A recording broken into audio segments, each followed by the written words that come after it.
Hay temas que te interesan e impactan, que merecen ser charlados aquí, entre dos. Abramos el diálogo, la conversación y la reflexión con nuestra anfitriona, Patricia Betaza.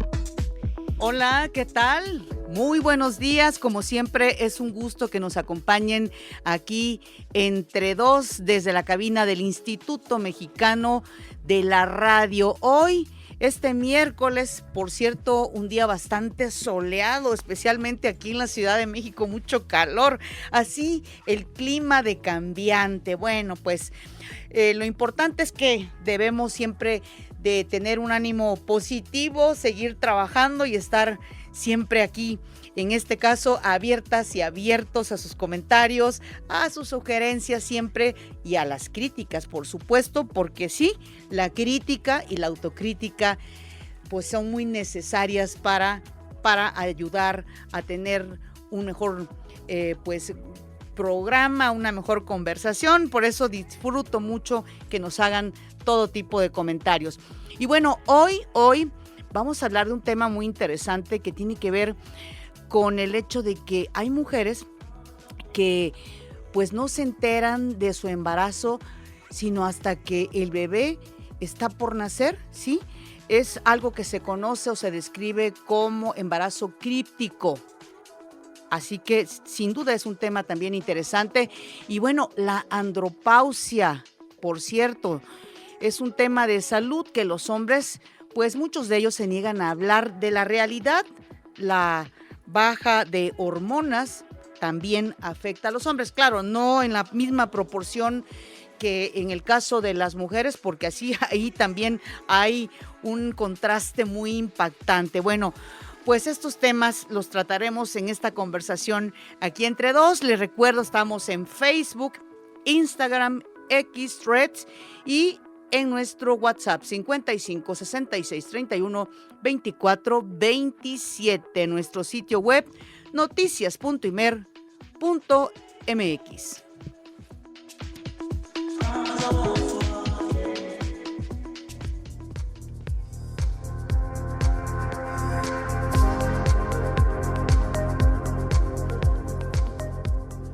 Y cuando una mujer está embarazada, generalmente se da cuenta por la ausencia de la menstruación o porque experimenta otros síntomas como náuseas, fatiga o un ligero aumento de peso. Sin embargo, el embarazo puede pasar desapercibido en los primeros meses o incluso hasta el parto.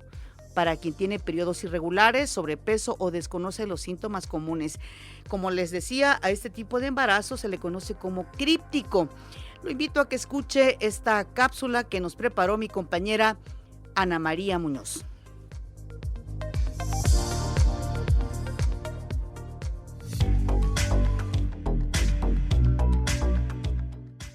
¿Es posible estar embarazada y no darse cuenta? La respuesta es sí. Un embarazo críptico, silencioso o encubierto es el que no se detecta sino hasta las 20 semanas de gestación y en algunos casos no se reconoce hasta que comience el parto. El embarazo críptico no es muy frecuente, pero ocurre.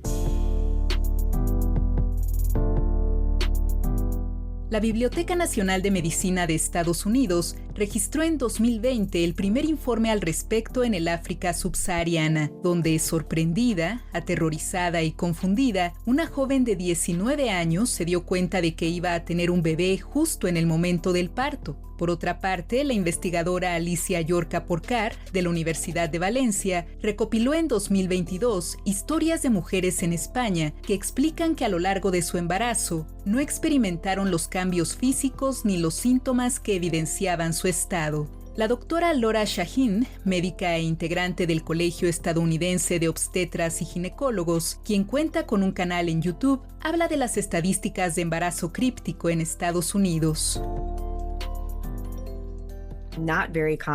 Los estudios sugieren que 1 de cada 475 embarazos pasan desapercibidos hasta aproximadamente las 20 semanas de embarazo, pero solo alrededor de 1 de cada 2.500 embarazos pueden pasar desapercibidos hasta el parto, por lo que es muy, muy raro.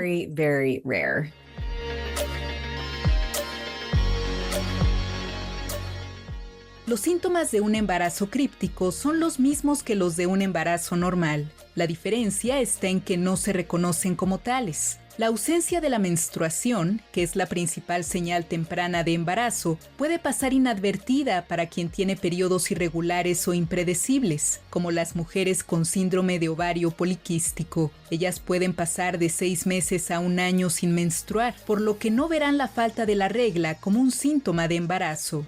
Por otra parte, los manchados ocasionales que se presentan durante el embarazo pueden confundirse con una menstruación ligera. Otros síntomas, como las náuseas, los calambres o el dolor de espalda, pueden ser considerados insignificantes, especialmente si la persona nunca ha estado embarazada, por lo que puede pensar simplemente que está enferma. De esta manera, el embarazo solo puede reconocerse con el agrandamiento natural del vientre, pero si se tiene sobrepeso, es posible que este síntoma también pase inadvertido, y la posición del bebé a veces puede dificultar sentir su movimiento. Además de las pacientes con síndrome de ovario poliquístico, es muy probable que las mujeres que han parido recientemente tengan un embarazo críptico, ya que la ovulación se puede reanudar antes de lo que esperan y pueden suponer que cualquier hinchazón abdominal se debe al embarazo anterior. Las mujeres de 40 a 45 años también son susceptibles de tener un embarazo encubierto, ya que pueden confundir los síntomas con los de la menopausia temprana o pensar que sus probabilidades de concebir son menores debido a su edad.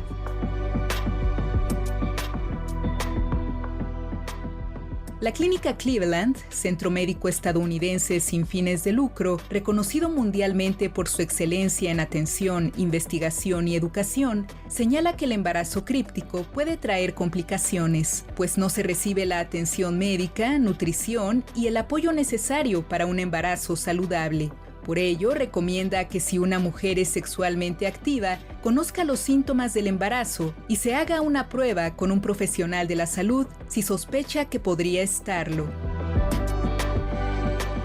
Para Imer Noticias, Ana María Muñoz.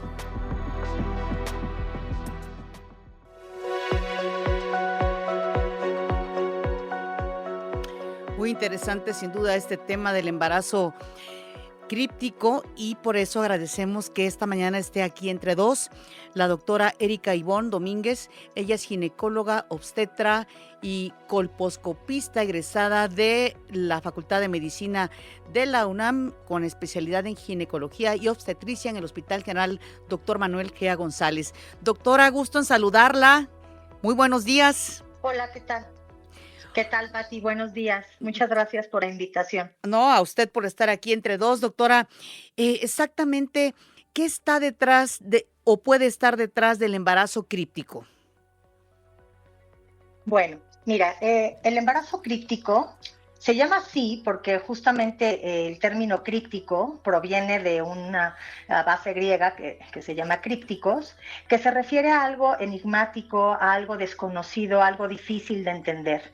En realidad, el término de este embarazo críptico es el embarazo que no es detectado antes de la semana 20. Muchas de estas pacientes tienen la detección del embarazo después de la semana 20 y algunos casos incluso hasta el trabajo de parto.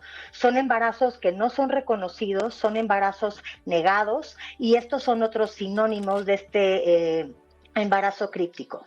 Ahora, físicamente, ¿qué hay detrás de este embarazo que no es visible, como nos explicaba usted, doctora, hasta después de las 20 semanas o incluso al momento del parto?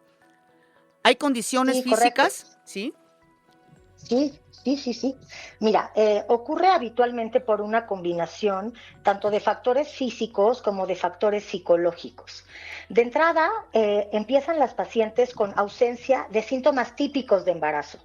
Son pacientes que pueden presentar ausencia menstrual, por ejemplo, y lo achacan a condiciones previas, como puede ser el síndrome de ovario poliquístico, ahora llamado síndrome de ovario metabólico poliendocrino. También puede ser en los extremos de la vida, pacientes adolescentes o pacientes en la perimenopausia, en donde la menstruación no es de forma regular.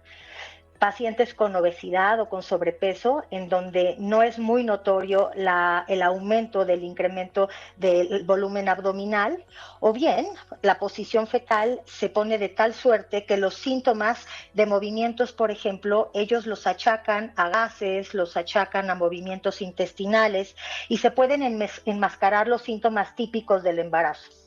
Ahora, este tipo de embarazos que no son visibles, doctora Erika Ivonne Domínguez, ¿traen consecuencias o pueden traer consecuencias para la salud de la madre y del bebé? Sí, mira, el embarazo críptico, me gustaría, antes de contestar a tu pregunta, comentarles que se puede dividir dependiendo, obstétricamente, dependiendo en cuándo se da cuenta la paciente que está embarazada. Se divide habitualmente en embarazo negado parcial, que este es el que se diagnostica después de la semana 20, pero antes del trabajo de parto. ¿De acuerdo? Sí. Y en la negación total habitualmente se dan cuenta que están embarazadas ya en el trabajo de parto o bien en el posparto inmediato. Esto es de forma obstétrica, pero de forma psicológica hay 3 formas de presentación y me parece que es un tema interesantísimo. Una de ellas es la presentación de este embarazo negado de forma afectiva. Aquí la paciente sí podría sospechar que pudiera estar embarazada, pero reprime emocionalmente el embarazo y actúa con normalidad. Habitualmente los síntomas siempre, como te digo, los justifica por otras razones que no tengan que ver nada con el embarazo. Y bueno, este tipo de embarazos negados también puede tener una presentación psicótica en donde hay ya una patología psiquiátrica previa, que habitualmente es esquizofrenia, trastorno bipolar o una crisis psicótica. Y la no psicótica, que es la que te comentaba, que es un mecanismo de defensa inconsciente, como que hay una disociación entre lo que sentimos y lo que la mente registra. Entonces, básicamente el cerebro borra los síntomas del embarazo y los justifica con otros diagnósticos que no tengan que ver con el embarazo. Muchas veces en estos casos hay un trauma asociado. Hay un trauma asociado donde la negación es un mecanismo de defensa para poder sobrellevar los síntomas que, como te digo, no los asocian al embarazo. Entonces, bueno, quería platicarte un poco este tema y los síntomas que de repente pueden estar asociados, pues como te decía, ¿no?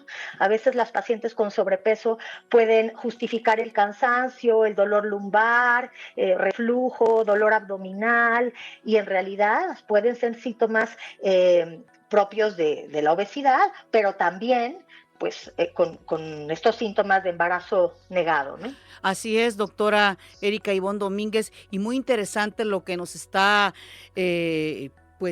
platicando e informando, la conexión que hay entre la mente y el cuerpo, porque eso es Correcto. algo que ocurre a todas y todos, y bueno, en este caso del embarazo pues críptico puede ser un factor que determine exactamente esa patología. ¿Se puede considerar así, doctora? Sí, como te decía, la verdad es que este tipo de embarazos pues involucra un fenómeno biopsicosocial, ¿no? Entonces la paciente embarazada no es consciente de su estado de gravidez durante un tiempo prolongado, como ya lo platicamos, después de la semana 20 o incluso hasta el momento del parto, y bueno, finalmente pues es una adaptación, como lo comentas, tanto física como mental. Te voy a poner un ejemplo, por ejemplo, ¿cómo no nos damos cuenta, ¿no?, de que hay un bebé, que hay movimientos fetales, que aumenta el volumen abdominal? Tiene que ver la patología base de cada paciente, pero te voy a poner 2 ejemplos. Por ejemplo, si la placenta está en la pared anterior, el bebé se puede localizar hacia la parte posterior, en la columna vertebral, y eso minimiza la distensión abdominal visible, por ejemplo. Y también los movimientos fetales pueden ser percibidos erróneamente como movimientos intestinales, como gases, ¿no?, como una dispepsia. Y bueno, eso puede enmascarar también para la paciente la sospecha, ¿no?, de que estuviera embarazada. Ella no lo hace consciente. Ahora, lo que hemos escuchado en la cápsula de mi compañera Ana María Muñoz, es que no son casos pues muy expandidos, ¿no? Por fortuna, son pocos los casos. No sé si a usted, doctora, particularmente le ha tocado algún tipo de casos de embarazo críptico. Sí, sí, mira, me tocó más casos durante la residencia. Yo hice mi residencia en un hospital público y aunque nos puede tocar en cualquier estrato social, ¿no? Hay una leve incidencia mayor en estrato social más bajo o en gente más joven o en pacientes solteras. No es estadísticamente significativo, pero lo está. El tipo de pacientes que abordamos a veces en las instituciones públicas pueden cubrir algunos de estos criterios. A mí me tocó, te voy a compartir un par de casos. Llegaba una paciente adolescente de 17 años, que llegó por dolor abdominal a urgencias. A la hora de la revisión, la paciente estaba muy inquieta, tenía dolor intenso, y hicieron una interconsulta ginecología.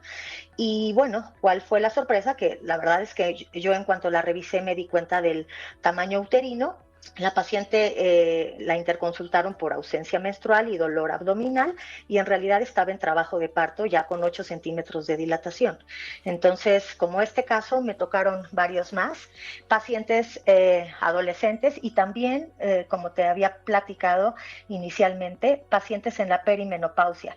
He tenido algunas pacientes que piensan que ya no ovulan porque están muy cercanas ya a los 50 años, por ejemplo, y piensan que están ya en el periodo perimenopáusico y se dejan de cuidar. Entonces, sí hay factores de cuidado que tenemos que tomar en cuenta, porque todas las pacientes en edad reproductiva, desde la menarca, que es la primera menstruación, hasta la menopausia, que es la última regla, potencialmente tenemos el riesgo de estar embarazadas y tenemos vida sexual. Así es, doctora, usted habla de factores que hay que tener en cuenta y me gustaría que nos ampliara al respecto sobre el embarazo críptico. ¿Cuáles son estos factores, doctora? Sí, claro. Mira, los factores que se pueden asociar para poder cursar de repente con este tipo de embarazo son las menstruaciones irregulares o la amenorrea previa. La amenorrea es la falta de menstruación durante 3 meses o más. Entonces hay ciertas condiciones de enfermedades, por ejemplo, como te decía, el ovario poliquístico o ahora síndrome ovárico metabólico poliendocrino, las pacientes con sobrepeso únicamente, que cursan con irregularidades menstruales únicamente por el aumento de la grasa visceral. Tenemos también sangrados o manchados que se interpretan como menstruación por descamación parcial del endometrio. Esto puede ocurrir, por ejemplo, en patologías como miomatosis uterina, como algunas hiperplasias endometriales, en la perimenopausia. El uso de anticonceptivos, ¿no? También el uso de anticonceptivos me puede dar manchados anormales. Los anticonceptivos bien utilizados tienen un porcentaje de éxito muy alto, pero a veces tienen un olvido o dos y no se dan cuenta que se ponen en riesgo de embarazo y continúan los anticonceptivos, lo cual hace que tengan manchados y no se dan cuenta que ya tienen 5 o 6 meses de embarazo, ¿no? La lactancia también. En la lactancia, cuando es lactancia exclusiva, muchas veces las pacientes se quedan con ausencia de menstruación durante muchos meses y creen que eso es una protección para el embarazo. También ya me tocó a mí algunas pacientes en lactancia que llegaban y ya tenían 5 meses de embarazo. Entonces, el posparto inmediato también, ¿no? A veces hay gente que tiene relaciones sexuales en cuanto se termina su cuarentena, su puerperio, y se embarazan, pero como están lactando, pues ellas creen que no pasa ocurre desapercibido el embarazo, que no ocurre, exactamente. Y bueno, también algunos síntomas leves, a ganancia de peso bajo o al revés, ¿no? Hay pacientes que se ponen a hacer mucho ejercicio y no hay un incremento considerable de peso y sin embargo, pues cuando se dan cuenta y van a revisión, el médico tiene que sospecharlo y encontramos un embarazo de 25 o 26 semanas, ¿no? Oiga, doctora, de acuerdo con su experiencia, doctora Erika Ivonne Domínguez, ¿cuál es el impacto que una mujer sufre mentalmente cuando de pronto llega al hospital por, no sé, por sentir algún problema gástrico y de pronto le dicen, aquí está un bebé? ¿Cuál ha sido el impacto? Eh, ¿Cómo ha visto usted el impacto, doctora? Sí, bueno, primero es una negación, ¿no? Tristemente a mí me pasaron 2 casos que la paciente, yo lo acompañé personalmente y atendí su parto, la paciente nunca aceptó que estaba embarazada, ella seguía comentando que nunca había tenido relaciones sexuales, me estoy refiriendo a esta paciente que te platiqué de 17 Sí, años, y bueno, el parto fue un parto de características normales, pero al nacimiento ella rechazaba completamente al bebé, ella no aceptaba el hecho de que había tenido un hijo y fue muy choqueante tanto para la paciente como para los médicos que estábamos alrededor.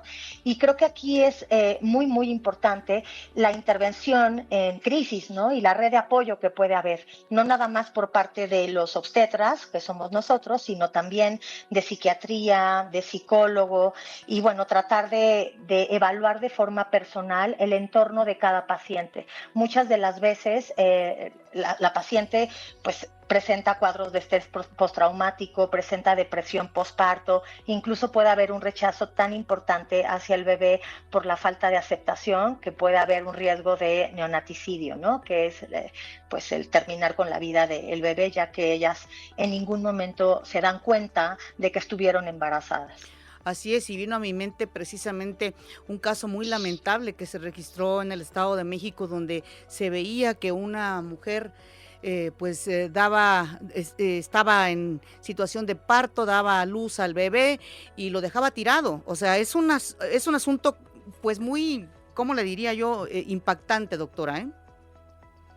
Sí, claro, sin duda, sin duda. Psicológicamente es muy fuerte, tanto para la paciente, como te digo, como para el entorno, ¿no? Incluso ponen al bebé en una situación, como no tienen registrado de que están embarazadas, pues al final del día son embarazos que incluso, bueno, no llevan un control prenatal adecuado, los ponen en riesgo no solamente fetal, sino también materno, ¿no? De desarrollar hipertensión gestacional, de desarrollar preeclampsia, anemia, infecciones. Hay alteraciones en el crecimiento fetal por la falta de los suplementos, por la falta del control regular, no se descartan malformaciones congénitas, hay amenazas de parto pretérmino y bueno, no hablar de la exposición a sustancias, ¿no? Alcohol, Así es. tabaco, radiaciones. Entonces realmente los riesgos son maternos y son fetales, el parto puede ser extrahospitalario. También me tocó a mí el hecho de que la paciente estaba en la sala de espera porque tenía dolor abdominal y quería pasar a consulta, fue al baño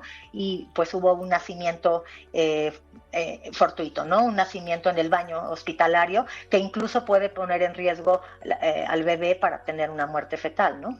Claro. Y sí, lo que comentaba, psicológicamente es un shock, es un shock absoluto y bueno, es cuando nosotros como médicos tenemos que brindarle la atención al paciente de forma integral, tratar de platicar sin confrontar, o sea, facilitar la aceptación de la realidad de forma progresiva, pero sin confrontaciones agresivas para no desencadenar una disociación, que es cuando la paciente tiene un cortocircuito entre mente y acción y bueno, o brotes psicóticos, ¿no? Finalmente hay que tratar de dar la mejor atención tanto a la madre como al bebé y bueno, esto cuando ya nació, cuando nos llega la paciente estando embarazadas, pues primero tenemos que platicar de una manera empática, dar, como te digo, un seguimiento multidisciplinario en donde nuestros colegas psiquiatras, los psicólogos, trabajadoras sociales, pues la acompañamos, ¿no? A lo largo de lo que le resta del embarazo y en el nacimiento y puerperio, ¿no? Y exactamente iba a ese punto, doctora, para terminar de conversar sobre este tema del embarazo críptico. Qué importante y relevante es precisamente esta empatía por parte de los médicos, de las doctoras, para tratar, como usted bien dice, tratar de manera integral a las Sí. mujeres en etapas pues de gestación, ¿no? Sí, claro, sin duda, debe de ser un equipo multidisciplinario. Mira, el embarazo críptico no es que tenga una frecuencia tan alta. En México Sí. no tenemos un sistema de registro sistemático, hay un subregistro, ya hay un subdiagnóstico, pero de forma global te quiero comentar la tasa global es de 1 en 500 partos, ¿no? Para la negación parcial, que es la que se da con diagnóstico de embarazo después de la semana 20, pero antes del nacimiento, y ya en el trabajo de parto, en el puerperio inmediato, es 1 de cada 2.500 partos, nacimientos. Sí, así es Entonces, bajo el es número de baja. casos, pero es importante porque se expresa un problema que puede significar pues trastornos de todo tipo tanto para las mujeres que padecen esto y para el bebé. Sin duda, sí, sin duda. Al final del día, muchas de las consideraciones, sobre todo en la población mexicana, fíjate que, bueno, me parece correcto que ante un síntoma o un signo diferente, la mujer tendría que acudir a revisión médica. Eso es algo que me gustaría dejar en tu audiencia. Sí. El que cuando nosotros no tengamos, por ejemplo, una menstruación de forma regular, no demos por hecho que es por sobrepeso, por los anticonceptivos, porque tengo miomas, porque tengo el diagnóstico de infertilidad o de endometriosis y no voy a poder tener hijos, ¿no? Porque luego también sucede que sí, porque estamos lactando. O sea, no demos por hecho que no podemos tener de repente un curso de un embarazo críptico. Acudamos al médico, acudamos a revisión. A veces las pruebas, sobre todo las pruebas de embarazo en orina, pueden tener falsos negativos. Cuando se realizan a muy temprana edad gestacional, cuando tenemos muy poquito tiempo de retraso, cuando la orina está diluida, a veces fallan, podemos tener falsos negativos. Entonces, lo que yo sugiero es acudir al médico o bien realizar una prueba de embarazo en sangre, que es mucho más sensible, que habitualmente nos da un diagnóstico con mayor certeza, o bien un ultrasonido ya si tenemos una sospecha más fehaciente, ¿no? Así es, doctora Erika Ivonne Domínguez, ginecóloga, obstetra y colposcopista. Le apreciamos mucho que haya estado aquí entre dos, doctora, para conversar de este tema pues muy importante, ponerlo en la mesa, visibilizarlo, porque esa es la intención que tenemos de hablar, aunque sean pocos casos, pero que es algo que existe, que es el embarazo críptico y sobre todo que las mujeres pues tengan información importante al respecto, como usted nos acaba de mencionar, doctora Erika Ivonne. Le apreciamos de verdad mucho que haya estado aquí en Entre Dos y le mandamos un abrazo. Muchas gracias, gracias a ustedes y bueno, espero que la información haya sido de interés.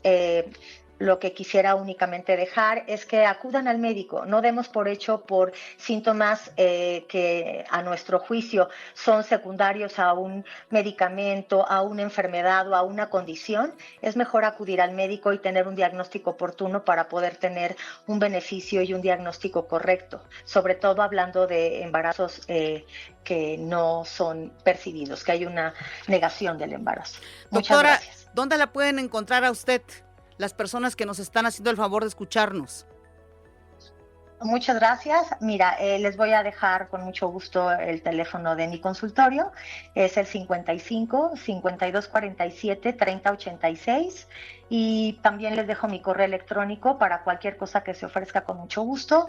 Es dominguez.ericaivon@gmail.com. Muchísimas gracias, doctora.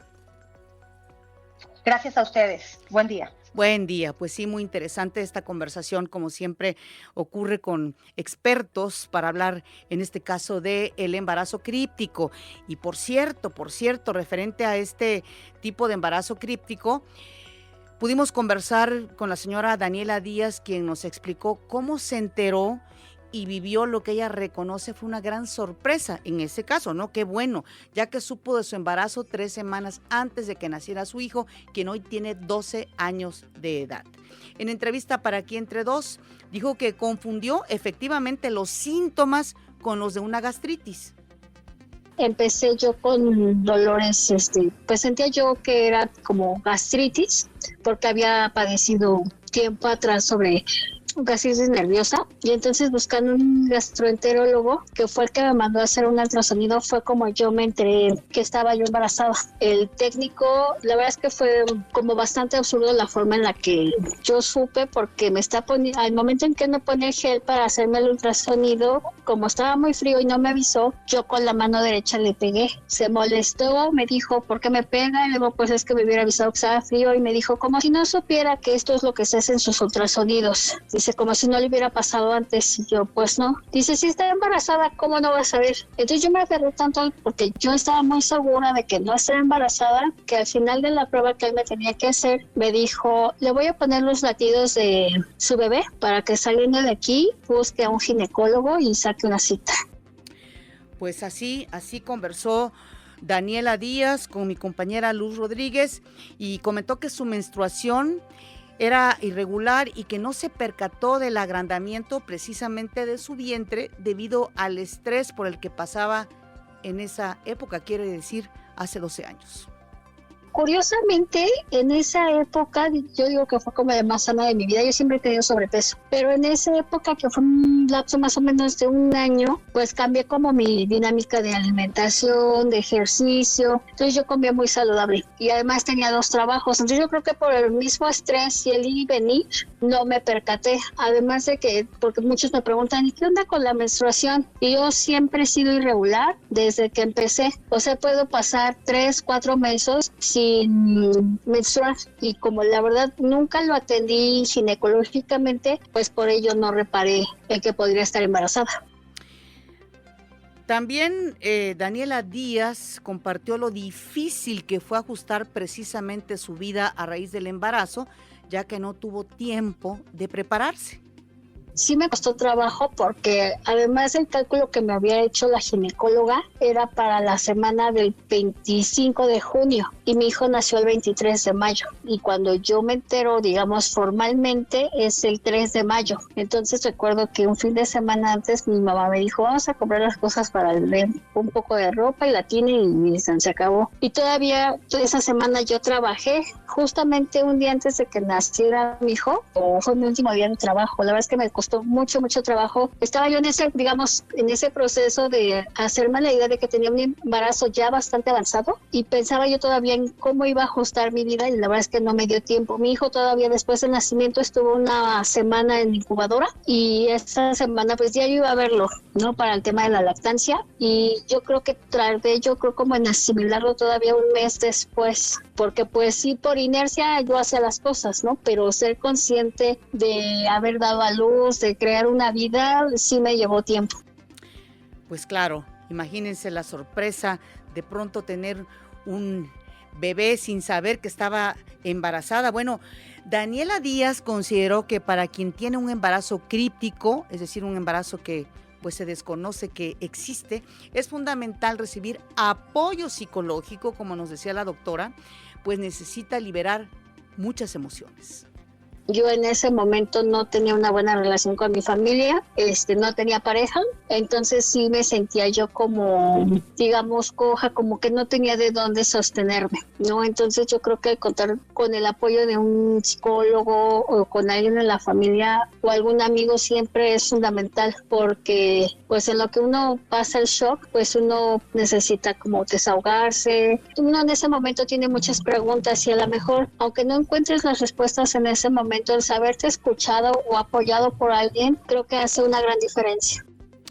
Pues sí, de verdad que muy impactante escuchar este testimonio a viva voz de Daniela Díaz, quien pues sí, pasó por un embarazo críptico, y bueno, muy lo que declaró, lo que dijo, muy relacionado con la conversación con la experta. Sí, también falta mucha empatía por parte de los médicos, las médicas, también de la familia, sobre todo por el impacto que tienen las mujeres que pasan por ese embarazo críptico, y bueno, todo lo que conlleva, ¿no? Ya veíamos, no solamente la parte biológica, sino también psicológica, porque sí, el bebé llega de sorpresa para muchas, y ese es el asunto que por eso ponemos aquí y hemos puesto en esta conversación aquí entre dos, el embarazo críptico.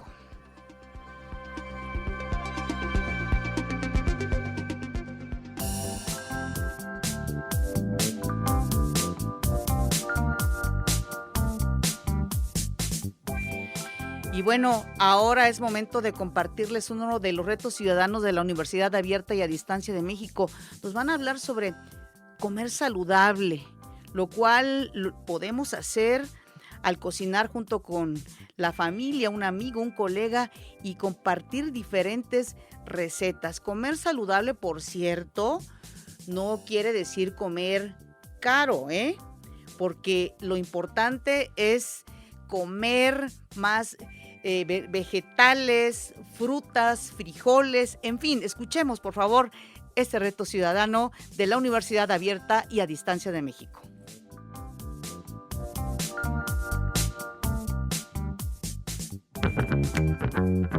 Vivimos en un mundo con un ritmo tan rápido que muchas veces dejamos de preguntarnos algo básico. ¿Qué estamos comiendo todos los días?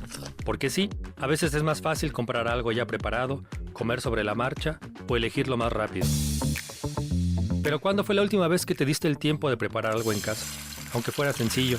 Y no se trata de cocinar perfecto ni de gastar mucho. A veces, cambiar un hábito empieza con algo pequeño. Usar ingredientes más frescos, preparar tu propia comida o sentarte a compartirla con alguien más. Porque cuando cocinamos y compartimos alimentos, también compartimos tiempo, cuidado y momentos de convivencia que muchas veces dejamos pasar. Entonces vale la pena detenernos. ¿Qué pasaría si dedicar unos minutos más a nuestra alimentación también nos ayudara a sentirnos mejor y a convivir con quienes nos rodean? Tal vez el reto no es comer perfecto, sino empezar poco a poco a relacionarnos distinto con nuestra comida y con las personas con quienes la compartimos. La Universidad Abierta y a Distancia de México te invita a sumarte a este reto. Prepara un alimento saludable y compártelo en nuestras redes. Puede ser algo simple, lo importante es hacer una pausa, convivir y descubrir cómo pequeños cambios pueden transformar nuestros hábitos. ¿Te animas? Conoce este y otros retos en unadmexico.mx/retos-ciudadanos. Comer mejor también puede ser una forma de acercarnos más a los demás.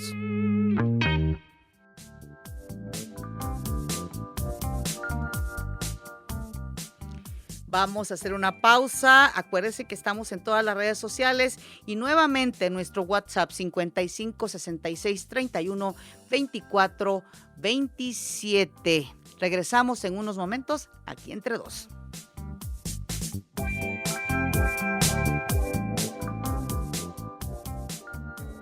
Oye, estamos conversando. Te queremos oír.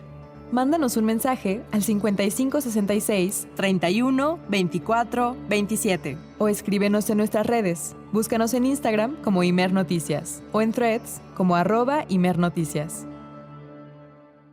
Aquí, entre dos. Regresamos.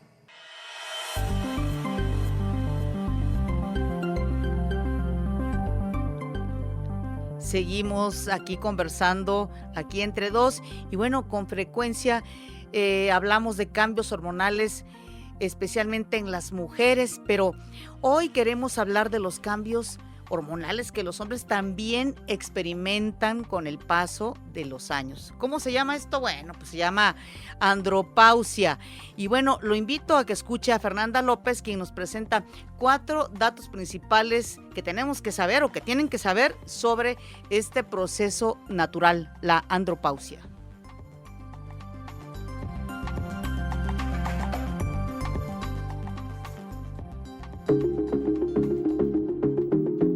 ¿Qué es este proceso natural?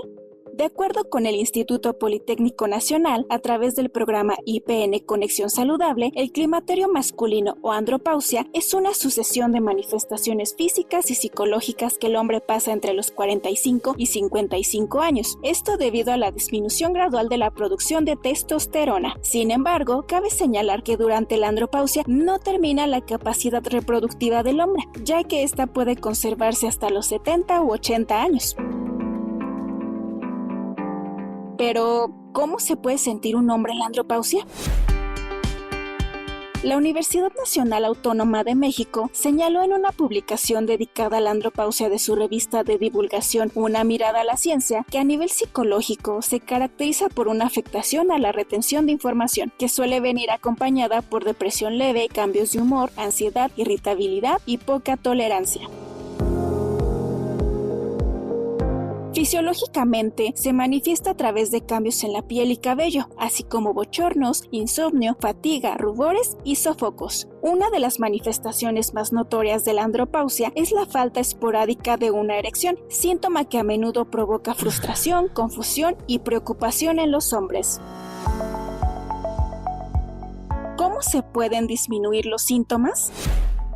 Algunas recomendaciones que emite el Instituto Politécnico Nacional desde su programa IPN Conexión Saludable son evitar fumar y tomar alcohol, mantener un peso saludable, tener una dieta balanceada con un consumo frecuente de frutas, verduras y pescado, hacer diariamente por lo menos 30 minutos de actividad física, solicitar atención médica para conocer los tratamientos que puedan ayudar a minorar los síntomas, así como acudir con especialistas en psicología para abordar temas emocionales o sexuales.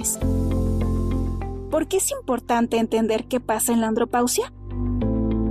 La andropausia forma parte de un proceso de envejecimiento natural, continuo e inevitable, y minimizarlo o ignorarlo podría incrementar algunas condiciones, como la pérdida de la densidad ósea y músculo, así como erecciones irregulares o el endurecimiento de la próstata. Para Imer Noticias, Amelia Fernanda López.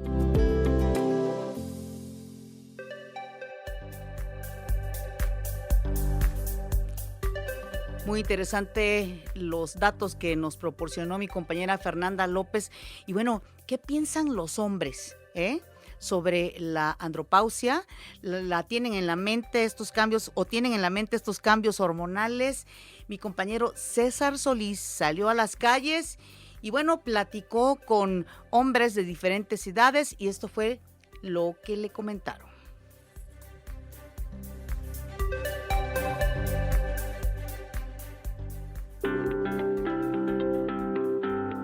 Fernando, actualmente no tengo idea porque siento que no se le da tanto la importancia a este tipo de temas y más en hombres, porque siempre es hacia la mujer, la menopausia y todo eso. Pues justamente con la menopausia, pues que a los hombres ya, pues que se le quitan mucho las ganas de hacer las cosas, ¿no? Ya no como cuando eran jóvenes. Con Santiago. Tengo una idea baja, pero no tengo como el conocimiento para saber qué es. Creo que es un tema que no se difunde tanto en hombres, que hace falta más saber un poco más de ese tema. Siento que es importante, más que nada porque es algo que a todos nos va a pasar tarde o temprano y está bien saber qué podemos hacer para que no nos dé tanto, qué prevenciones puede haber para ese caso y ya cuando lo tengamos, qué se tiene que hacer. Jaciel Merlín. La verdad es que no tengo como una idea en sí, solo tengo como los conceptos básicos que es como la menopausia, pero para los hombres. Como sabemos, pues la menopausia para las mujeres es cuando ya dejan de tener su ciclo, entonces pues supongo que es como para los hombres dejar de producir testosteronas y pues reducir igual sus incrementos de, no sé, igual por ejemplo ganancia muscular o diferentes tipos de cosas así. Armando, la verdad no tengo conocimiento, solo sé que es andropausia me suena como la menopausia de las mujeres, que básicamente es como las mujeres que no pueden ya tener hijos después o ya no tienen tantas ganas precisamente en tener relaciones, vaya. Entonces me imagino que la andropausia es algo igual como en los hombres, porque igual no tiene tanta difusión el tema sobre ello. Kevin, pues parcialmente tengo el conocimiento. Sé que la andropausia son cambios en el hombre cuando llega a una edad madura, pero realmente no conozco bien qué suceda, ya que no se suele hablar mucho sobre estos cambios que llegue a percibir el hombre en esta etapa de su vida y pues sí estaría bien que haya más divulgación. Johnny, tengo un poco, no sé qué sea como tal, pero lo he escuchado. Justo sé que es muy similar a lo que les pasa a las mujeres que tienen ese tema como cambios hormonales.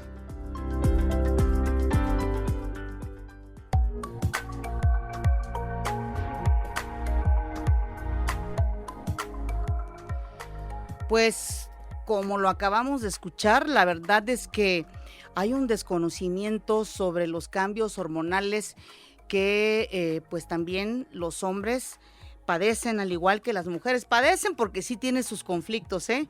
Pregúntenlo por favor a las mujeres lo que significan estos cambios hormonales.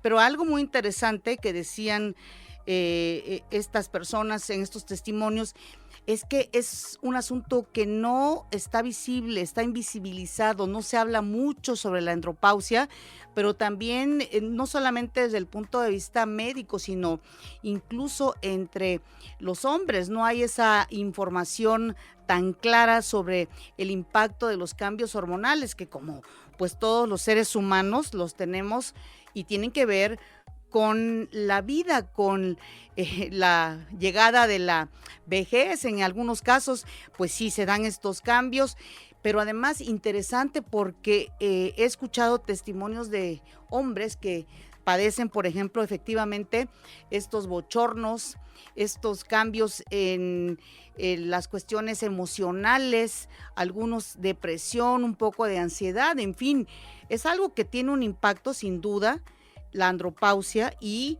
temas que son necesarios abordar. ¿Para qué?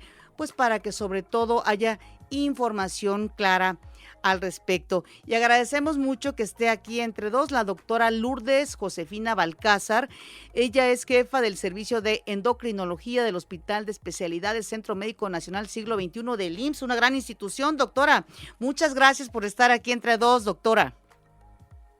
Hola, buenos días. Muchas gracias por la invitación.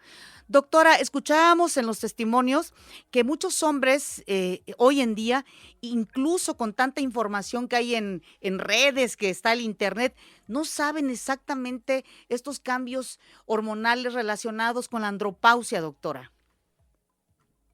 Sí, justamente, Patricia, aquí es muy importante conocer acerca de los aspectos científicos y darle más allá un contexto de extender a nuestra población general y desde el punto de vista de la integración social, redes, etcétera, todos los aspectos que van a estar relacionados a la andropausia, ¿no? Y yo creo que una de las principales formas para abordarlo es primero definir qué podemos entender como andropausia. Así es. Y es importante que la veamos como un proceso biológico, ¿no? Del envejecimiento masculino, en el cual vamos a observar una disminución gradual de los niveles de una hormona sexual que nosotros llamamos testosterona. Entonces, esta testosterona, pues es una hormona que es esencial, por ejemplo, para la función sexual, la formación y el mantenimiento de la masa muscular, que funcionen adecuadamente los huesos, la producción de los glóbulos rojos de nuestra sangre, la energía y el bienestar emocional. Y si bien sabemos que existe la menopausia femenina, que a lo mejor todos estamos un poco más relacionados con este término, es importante destacar que la andropausia, a diferencia de esta menopausia, no va a ocurrir de forma brusca ni se va a presentar en todos los hombres. Así es. ¿Por qué considera, doctora, que hay todavía un desconocimiento al respecto? ¿O también tiene mucho que ver con el pensamiento de muchos hombres que dicen, no, yo estoy perfecto, ¿no? Sí, justamente aquí en este punto vamos a encontrar que muchas veces puede ser por los mitos que hay alrededor del tema, la limitación que había justamente de la información que se extendía más a mujeres, o por ejemplo, al ser un proceso fisiológico puede ser confundido con enfermedad, y entonces es importante destacar que es un proceso que va a iniciar alrededor de los 40 años en los hombres, cuando de manera normal empieza a disminuir los niveles de testosterona, más o menos lo vamos a ver como en 1 o 2% por año, y aunque es un proceso silencioso al inicio, puede empezar a dar síntomas evidentes que son, por ejemplo, entre los 50 y 75 años de edad, y como bien sabemos, es muchísimo más difícil que el hombre se acerque a buscar atención médica al presentar esta sintomatología, a diferencia de cómo lo haríamos las mujeres, incluso al inicio de los primeros datos. Entonces creo que ese es uno de los principales factores que nos dan todavía una limitación en la extensión del tema si es que no tienes todavía síntomas. Y precisamente, doctora Lourdes Josefina Balcázar, nos gustaría que nos ampliara para nuestro público exactamente cuáles son estos síntomas que pueden derivarse de la andropausia. Sí, justamente, Pati, mira, vamos a encontrar tanto síntomas que van a ser muy predominantes como algunos que pueden ser sutiles.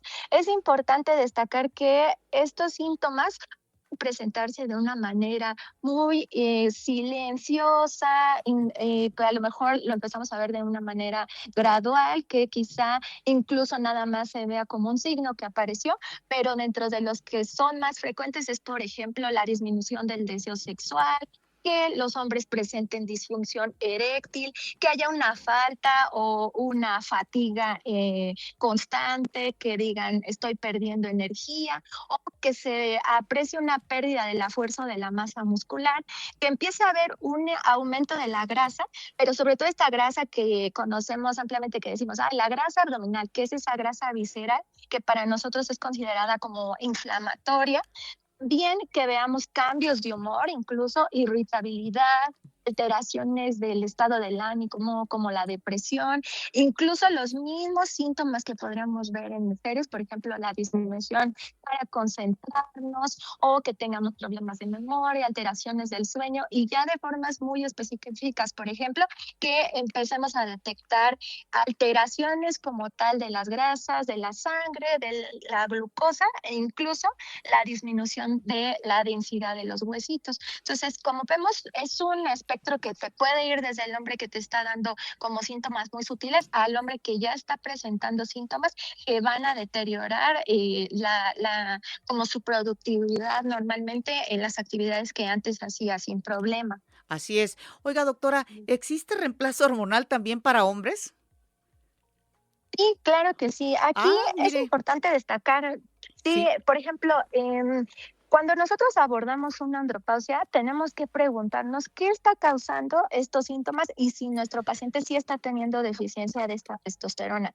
Por ejemplo, factores como la obesidad o que nuestros pacientes presenten diabetes, hipertensión, el tabaquismo, enfermedades cardiovasculares, que consuman mucho alcohol y el mismo sedentarismo, pueden favorecer a que empiecen a presentar más evidente las alteraciones de la testosterona. Entonces, justamente cuando nosotros hacemos la evaluación, tenemos que buscar si los pacientes ya tienen una reducción significativa de la testosterona y sí, así como nosotras recibimos en la menopausia hormonas que suplen esta funcionalidad, el hombre puede recibir testosterona como parte de la sustitución de la hormona que está teniendo deficiente o que de plano ya no se está produciendo. Así es, que como usted bien comenta, es parte del envejecimiento, pues parejo, ¿no? Hombres y mujeres, la disminución hormonal. Doctora, finalmente me gustaría que nos comentara, ¿qué médico especialista ve este asunto de la andropausia, doctora? Principalmente, o a cuál deberían de ir si perciben alguno de los síntomas que usted nos ha descrito. Y justamente la recomendación aquí va a ser, 1, empezamos a ver síntomas, estoy más o menos como en la edad en la que platicábamos. Lo importante siempre es ir con nuestro médico de primer contacto, ¿no? El médico de primer contacto realiza la evaluación clínica y empieza a solicitar ciertos estudios de sospecha, tanto de las causas que comentábamos que pueden promover que sea más rápida esta deficiencia, como ya específicamente la parte que te orienta a saber si la deficiencia ya es completa o que ya está teniendo puntos que deben ser enviados al especialista. Y dependiendo de cada caso, siempre es recomendado, la valoración del endocrinólogo, que como nosotros pues somos los especialistas en los trastornos hormonales, incluyendo aquellas alteraciones de nuestro eje reproductivo. Y, por ejemplo, cuando predominan estos síntomas relacionados a la salud sexual que afectan mucho la calidad de vida de los hombres, también tenemos que buscar el apoyo del urólogo. Es importante destacar que, por ejemplo, si nosotros detectamos que nuestro paciente está teniendo ciertas alteraciones del estado de ánimo que van con el mismo espectro de la andropausia, necesitamos el apoyo de psicología, de psiquiatría y, como todo, el manejo integral de ya sea tu contacto nutrólogo, tu calidad de vida para hacer ejercicio, nosotros, el urólogo, Cambiar hábitos. y la parte psicológica. Sin Y duda. totalmente, Pati. Y también dejar a un lado los mitos, ¿no? Que la andropausia no existe, o que es normal sentirse cansado porque ya estoy envejeciendo, o que el mito de que no hablo de los problemas sexuales porque es un signo de debilidad, o que todos los hombres necesitan testosterona, o no lo digo, también eso es mucho concientizar al hombre a que es un proceso que puede ser parte de su ciclo biológico, pero que tiene una intervención y que puede tener un tratamiento. Así es. Y bueno, doctora, y sí los médicos desde su punto de vista sí acuden al especialista cuando, digo, las personas acuden a los especialistas o al doctor cuando se sienten pues con estos síntomas de andropausia, o de plano hay un desconocimiento por parte de los hombres o de la mayoría de ellos, doctora. Sí, generalmente vamos a encontrar un amplio desconocimiento de ello, y pues nuevamente entra aquí en juego el papel de nuestra sociedad, el mito de es normal que me sienta mal, pero aquí la invitación es saber que existe y que en los primeros síntomas sí acudan al médico, tratemos de ir disminuyendo todo este mito hasta poder quitar estas limitaciones, porque los tratamientos, como en todo, los tratamientos tempranos, las intervenciones tempranas pueden prevenir muchas de las complicaciones que te va a dar si necesitas un reemplazo y no lo tienes. Así es. Entonces, yo sí considero que es importante que se acerquen, ¿no? Por ejemplo, en el instituto hay desde el contacto del médico familiar hasta derivación, por ejemplo, del especialista, la atención del problema de salud mental que podamos ver, toda la terapia de reemplazo con testosterona que aplicamos los endocrinólogos, ¿no? Entonces, creo que sí es un espectro que tiene mucho que concientizarse en el nombre de la población general, no necesariamente hasta que tengamos un síntoma grave. Así es, doctora Lourdes Josefina Balcázar, muchísimas gracias por haber estado aquí entre dos y por tocar este tema, visibilizar el tema de la andropausia. Gracias. No, gracias a ustedes. Y bueno, también gracias a mis compañeras y compañeros Gema Hernández, Gabriela Polinar, Ana María Muñoz, Verónica Basurto, Cristina García y Alberto Morelos. Y gracias a ustedes, a todas, todos y todes por habernos acompañado aquí entre dos. Las opiniones aquí expresadas son responsabilidad de sus autores y no representan la posición editorial de Imer Noticias. El Sistema Nacional de Noticiarios presentó.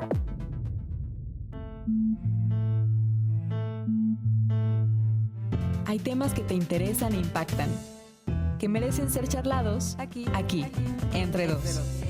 Abramos el diálogo, la conversación y la reflexión con nuestra anfitriona, Patricia Betaza.